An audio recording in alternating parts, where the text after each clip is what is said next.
जोशी जी ने बताया कि हमारी जो भारतीय राज्य पेंशन महासंघ की प्रदेश में पूरी इकाई कार्य कर रही है और हिमाचल प्रदेश का ये जो 18 अलग अलग जो प्रदेश स्तरीय संगठन है, राज्य स्तरीय, उनका जो गठन हुआ, उसका गठन भारतीय राज्य पेंशन महासंघ के द्वारा ही किया गया। आज जो सारे प्रदेश के तकरीबन 80% से अधिक पेंशन जो है इस फंड में आपके साथ ज्वाइन कर, और उसके द्वारा सरकार से कुछ मांगे जो हमारी 14 पिछले मांगे, उनमें से 6-7 मांगों के जो है सरकार कार्रवाई कर रही है और उनमें काफ़ी कुछ जो है लोगों को बेनिफिट भी मिले हैं।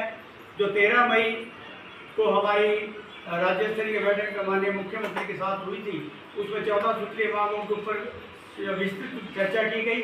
उसमें कुछ मुद्दे जो थे उसी वक्त जो सरकार ने स्वीकार कर लिए थे, लेकिन उसमें से एक प्रमुख मुद्दा जो हमारा विशेष करके जिसमें ज़्यादा लोग हमारे पेंशन उसमें आते हैं, जो जनवरी 2016 से लेकर के जनवरी 2022 के बीच में जितने भी सेवानिवृत्त हमारे पेंशन हुए हैं, उनकी जो देनदारी हैं वो सरकार के पास सारी की सारी पड़ी।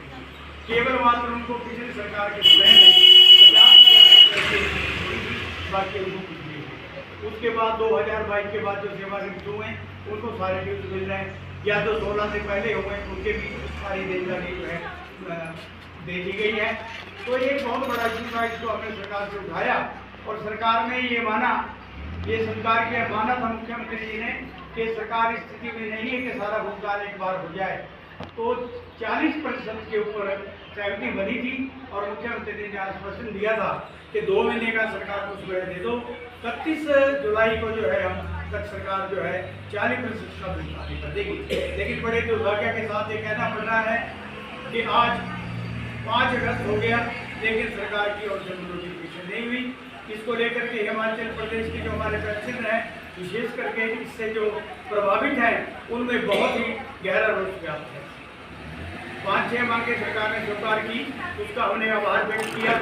उसमें प्रमुख जो हमारे 16 से पहले के पेंशन थे, उनकी सारी देनदारियों का भुगतान हो गया है और शहरी निकायों को जो 2006 के ऊपर उनको अभी तक पेंशन और वेतन मिल रहा था, तो उसके भी रिविजन हो गए हैं।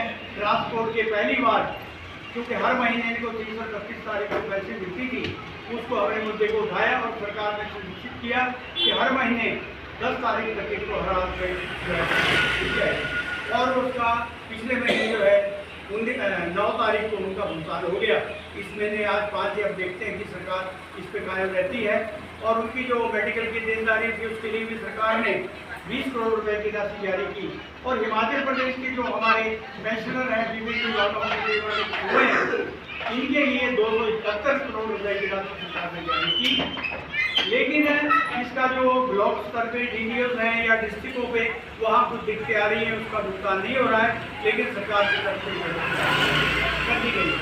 तो हमारी मेन मांग है वो जो मैंने आपसे कहा कि 2016 और 22 के बीच हमारे पेंशन हैं, उनका भुगतान नहीं। इसको लेकर के क्योंकि जो सरकार ने 2 महीने का समय हमसे मांगा था, तो हमने सरकार को दिया, समय सरकार समाप्त हो गई है। और हमने अपनी प्रेस के माध्यम से परसों भी मैंने प्रेस वार्ता की, हमारे एडिशनल जो मेरे साथ अतिरिक्त सचिव हैं शिमला में, उन्होंने भी वार्ता की।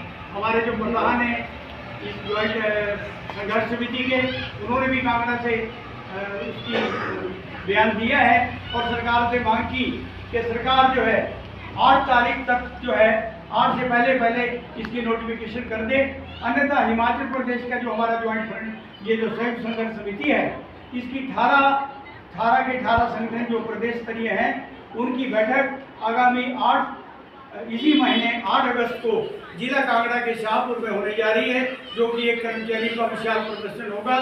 उसमें जो है हम निर्णय लेंगे और यदि सरकार उसकी नोटिफिकेशन नहीं करती है तो निश्चित रूप से उसमें जो है निर्णय लिया जाएगा। और अब क्योंकि सरकार ने एक बार नहीं, हमने अनेकों बार हमारे साथ चीटिंग की है, वार्ता के लिए पहले 2 साल तक वार्ता नहीं की, फिर की तो जो उसमें फैसले हुए उसको इम्प्लीमेंटेशन नहीं हो रही है, जो बहुत ही दुर्भाग्य की बात है। इसमें मैं समझता हूँ जो कुछ मुट्ठी भर स्वार्थी तत्व है जो सरकार को गुमराह करने में लगे हैं। आज भी जब 8 तारीख को हमने घोषणा की कि हमारा सम्मेलन वहाँ होगा। तथाकथित नेताओं ने आज जो है बिलासपुर में सरकार के प्रयास से, सरकार के द्वारा प्रायोजित उसको बैठक को प्रयास कर रहे हैं ताकि इसमें विघटन न हो, लेकिन सरकार ये भूल रही है। मैंने उस वक्त माननीय मुख्यमंत्री जी को स्थिति स्पष्ट कर दी थी कि 18 के 18 संगठन जो जुड़े हैं हमारे साथ, उसमें 80-85% जो लोग हमारे साथ जुड़े हुए हैं। तो यदि उनके कहने से सरकार भ्रमित होकर के गुमराह करने का प्रयास कर रही है, तो मैं सरकार को चेतावनी देना चाहता हूं यहाँ से कि सरकार इस बात को भूल जाए। हम एकजुट हैं और हमारे प्रदेश की जो जो हमारी संयुक्त संघर्ष समिति है वो आगामी निर्णय लेने जा रही है। यदि सरकार ने हमारी मांगे नहीं मांगी, और अब तो जो हमने 40% सरकार को ऑफर दी थी, अब हम किसी भी सूरत पे 40% नहीं लेंगे। अब हमारी मांग होगी सरकार से कि एक पैसे का भुगतान जो है उसका पूरा किया जाए, और उसके साथ ही 15% जो महंगाई राहत की हमारी किस्तें हैं उसका भी जो देनदारी है सरकार उसका एक मुश्त भुगतान करे, और उसकी जो पिछली एरियर है उसको भी सरकार दे। इससे कम कोई समझौता नहीं होगा और सरकार के साथ आर पार की लड़ाई लड़ी जाएगी, और ये संघर्ष पूरे प्रदेश में जारी रहेगा।